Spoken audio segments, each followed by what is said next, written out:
Alright, we'll try this one last time. Someone mowing just outside. I can kind of hear it, so if you hear buzzing, it's probably me, so sorry, I guess.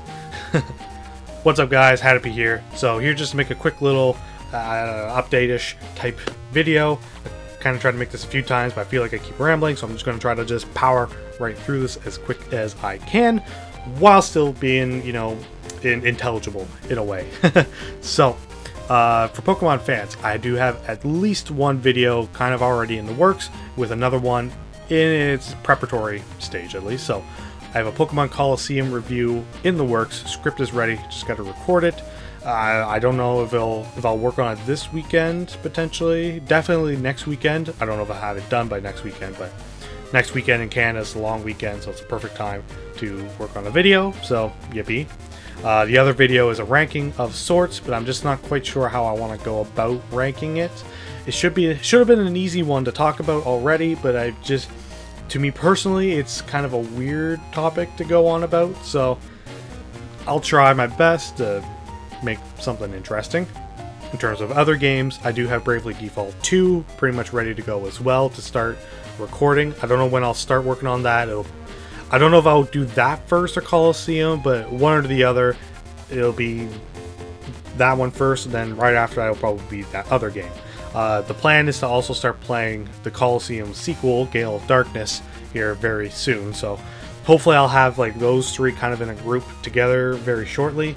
Maybe some other stuff. I do have some other games recorded, and you know, depending on what games kind of just draw my attention right at the moment. You know, I'm gonna get back into Final Fantasy 14 here for a bit because I still haven't played the newest expansion, and FanFest is going on and showed off a lot of really cool things, so I kind of gotta get back into it for a little bit. But anyways, we'll see what goes on with that. Finally, the whole purpose of making this video to an extent. So if you've been watching my Battle Network 5 video, or maybe even caught a few comments here and there along the Megaman Battle Network games, you'll probably already know what I'm going to be talking about, but I just wanted to kind of clarify here and just make it official. It's a video. But I am going to be redoing my Battle Network 5 review.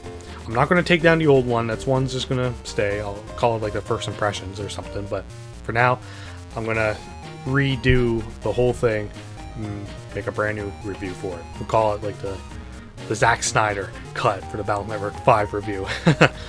But more or less to the point, I must be missing something, because a lot of you are coming with comments saying like, you know, it's your guys' absolute favorite, you love this thing about it, you love this thing about it.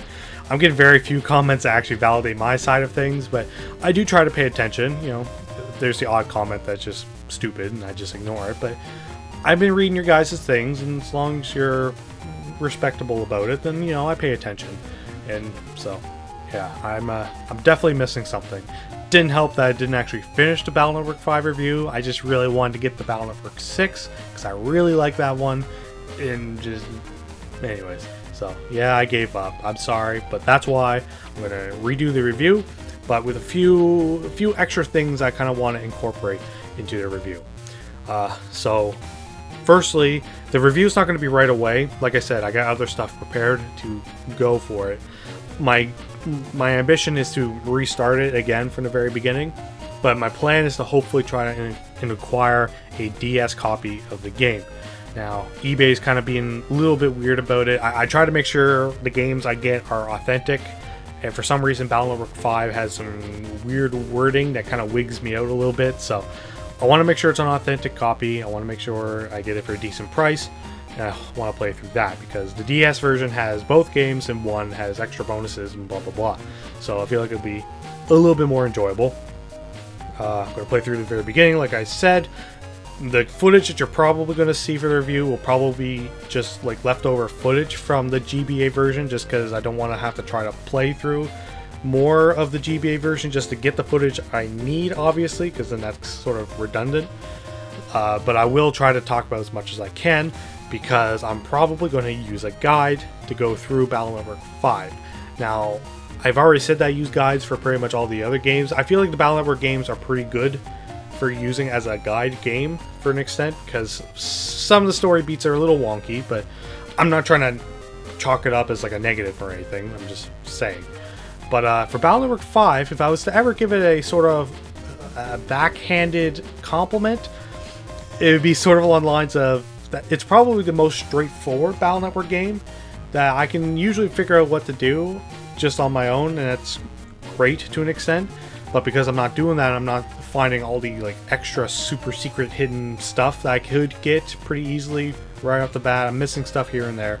So I'm going to use a guide this time around just to hopefully ease myself back into this proper. Now, although I'm using a guide, it does mean that I'm not going to use the Numberman Lotto. I've always used them for every single Battle Network game that I could get to. But this time around, I'm not going to do it because someone mentioned one in the comments, and it actually kind of makes a lot of sense and should hopefully help, that the Liberation Missions difficulty can be tailored based on how strong your chip folder is and how strong Megaman is. So I might have accidentally been shooting myself in the foot by actually going to Numberman Lotto and getting all the cool stuff, because then all of a sudden Megaman's super overpowered, but the rest of the team is super lagging behind, but it's all tailored to Megaman's strength. So maybe that's why I've been feeling frustrated trying to play through the game and stuff like that. And as well, speaking of Liberation Missions, I'm going to go into the missions with the mentality of it's just a thing to do. It's just an obstacle to overcome rather than trying to go for the top prize, because I felt like that was always something that was kind of making me feel more pessimistic towards it. Trying to get the top prizes, especially in your first playthrough, is a pain in the butt, and I think that's always what kind of kept me from enjoying them maybe as much as other people. So just play through it just to play through it rather than trying to get those top prizes. Just enjoy it. And I just kind of want to clarify here, because I think people are extrapolating the wrong idea from what I'm saying.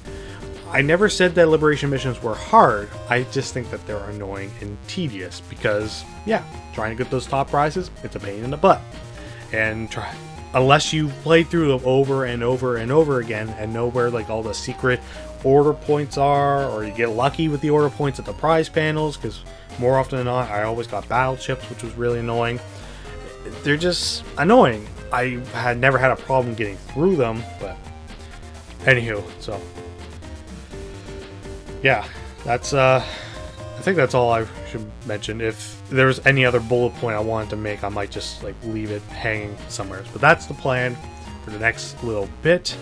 I didn't really want to make any sort of huge life update thing, but I guess I'll also mention, thank you for 500 subs. I'll mention that real quick. That's pretty cool. We're almost to 1,000. 1,000 will be pretty sweet. I'll probably be the next time I bring it up. So thank you all so much for that. I appreciate you subbing. Hopefully we can have some more fun moving forward. So for now, I'll see you in the next review, hopefully coming out pretty soon. But until then, see you all later.